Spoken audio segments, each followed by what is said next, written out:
Now, the rest of the story. And welcome back. I'm kind of liking these whole question videos I've been doing, because I get questions on, well, between YouTube and I get people that send me questions on my email that just have questions as to why we do things the way we do. And to be honest with you, it's a good way to learn. I mean, you don't know anything unless you ask.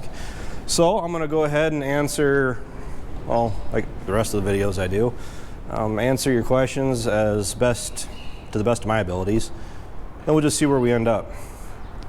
So you can see that I am back here by the corn planter, and I think we're going to do a little bit of a history on why we got this one and why we didn't go with the bigger one, because the question that I'm going to try to address is why didn't we go with like a 16 row? Would we have gone with the 16 row? And what about CCS, the Central Commodity System, which for those of you that don't know what that is the central tanks where all the seed goes. And that way you just have one filling point to fill a larger amount of seed. It also allows you to, well, it's less messing around with bags and stuff going from each individual row, which is what we do. And then when you're doing beans in particular, it allows you to cover a lot more acres without having to stop quite so much. So, first and foremost, we used to have a 6-row back when Grandpa was here, before the farm got all sold out, or the equipment got sold, I should say. The farm didn't get sold out. We had a 1750 6-row dry fertilizer. It worked great.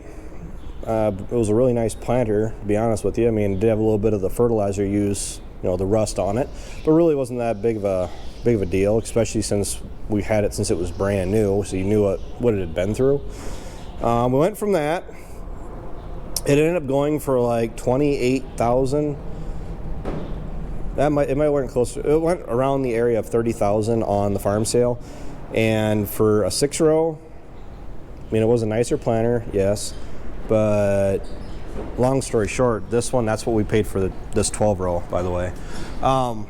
We ended up going and getting a 6-row from up north. It was a 7200. It was last minute because it's all we could really find. So what happens when you buy a planter that you really weren't, what happens in situations where you really didn't have the time to do your research and really look around and find a decent planter, especially when you're talking like, I think we were 6 weeks before planting. Your options are relatively thin as far as what you can really choose from.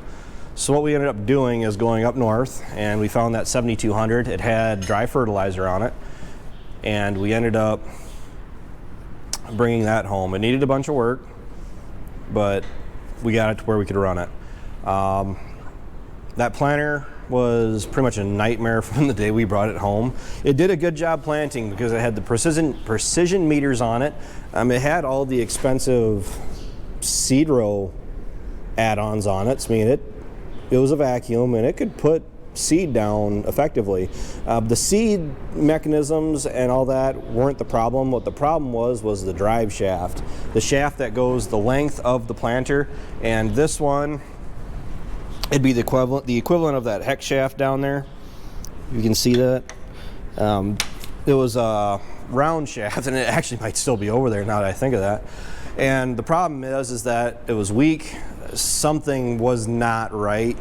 And we got halfway through it the first year, and we ended up snapping it in half. Shut us down. We got lucky because it broke on a day where, like today, it's raining. It broke like an hour before an actual rainstorm, so we were able to get it fixed before the ground dried up and we actually get going again. So we got really lucky there. We never actually had any downtime from it, but that planter at 7200 was nickel and dimer. It just, you'd fix one thing and then a cotter key would break, or the pulley would go bad, bearing went out. I mean, it was just a well-used, tired planter.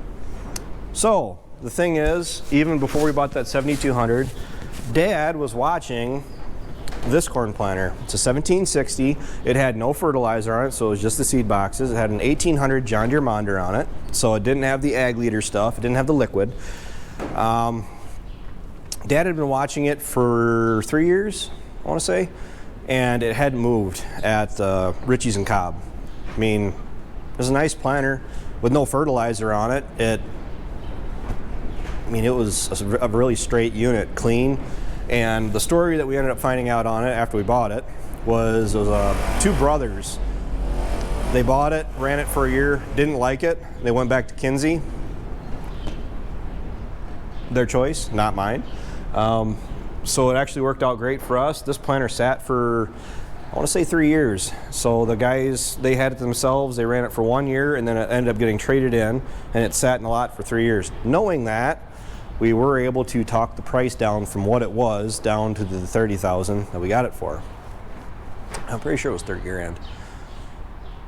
At least that's what I'm going with. I'm gonna go with 30 grand. But the first year we had it, worked great. The 1800 Monder, that Deere Monder, was a little tedious, not impossible to operate, but it wasn't touchscreen. It had the buttons and the dial on it like the 8235 has for going through the display screen on that. And when you're trying to go through and put maps in and pick your fields and set your corn and your corn and soybean varieties, kind of aggravating, because in this part of the world, and most farmers in general, I'm pretty sure, have to worry about what's coming on the horizon. When I say that, I mean the weather.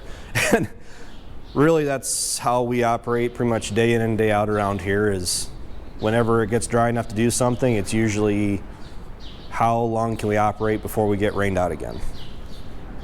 So with this 12 row, we went ahead. Andrew come around. We ended up meeting Andrew. Andrew talked us into going with Ag Leader.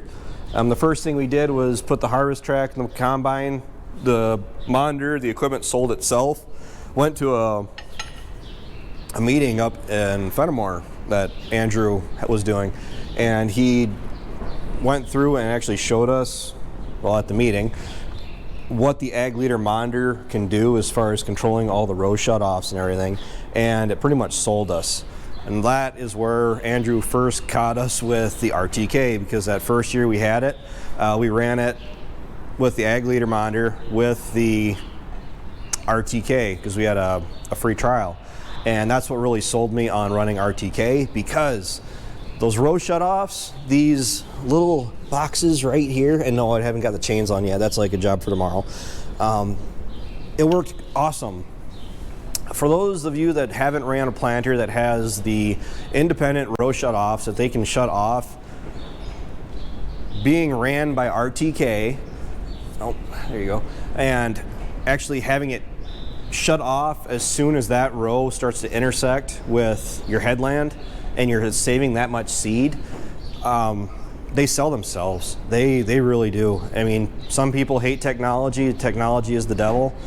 Technology is great, especially when you utilize it properly, I guess is the way I want to go with. Why didn't we go with the 16 row? I think I pretty much answered that question. This was available. We bought this in season. That 7200, the second year we were running it, it ended up breaking that same shaft again. And yet again, it was on a rainy day, because I think Ryan actually has a video on his channel of the day that Dad actually bought it. And Dad was actually going up to get the parts to fix the 7200, and the parts were 2 miles or 3 miles away from the dealership that had this planter. So Dad actually went down, looked at it. Long story short, he ended up talking to the salesman, and he bought it right then and there. So pretty impressive. Probably one of our best purchases for spring work. I mean, a reliable planter can pretty much dictate what kind of work you're going to have, or what kind of yield and what kind of money you're going to make throughout the rest of the year, because putting the seed down in the ground properly where it needs to be is really important. It isn't a vacuum. I hear a vacuum is awesome. The vacuum was okay with that 7200. I mean, it did its job, but the finger pickup is kind of more reliable. It's nice that you don't have to worry about your vacuum pressure and all that stuff, but saying that we won't ever go to a vacuum again, I think that's going too far, because I do see us potentially going back to a vacuum machine. Now, would we do a 16 row? As to getting past the question of why we didn't buy one. There are some 16 row planters in the area. There are some 24 row planters in the area. It is definitely not that you can't run them in this area, because we do have more of the rolling hills. The thing is, a 12 row suits us really well, especially for a lot of the fields that we have. We have the contours. A lot of our fields are contoured, where it's not one solid field where you can just make 2 or 3 passes and just keep working down the field. We do strips. We do a lot of headlands and a lot of turning around.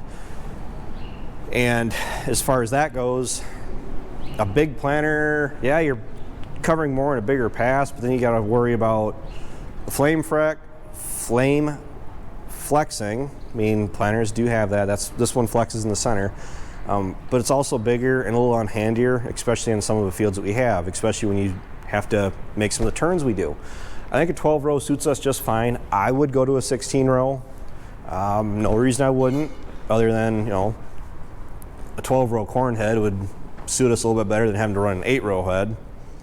But then you get into the whole debate of you still can, but we're not going to do that. I think 12 row suits us just fine. I could definitely see going to a CCS. We've already talked about getting rid of the insecticide boxes and potentially the seed boxes, and then going with 3 bushel boxes, because we aren't doing the granular insecticide anymore. That'll allow us to hold more corn seed, more soybean seed. The big sell is the soybean seed. So that allows us to run longer without having to refill. That's really what the CCS would be great for. The only thing is that the liquid would slow you down. But if we put a bigger tank on it, on the planter, tractor, or whatever we end up doing, the 46, we could put tanks on it, but we get by just fine with the way we're at. Now, there's some people out there that are going to be upset when I say we could go to a 16 row or to a CCS and say that it's just ridiculous. Well, the reason they say that is because they're being too narrow-minded.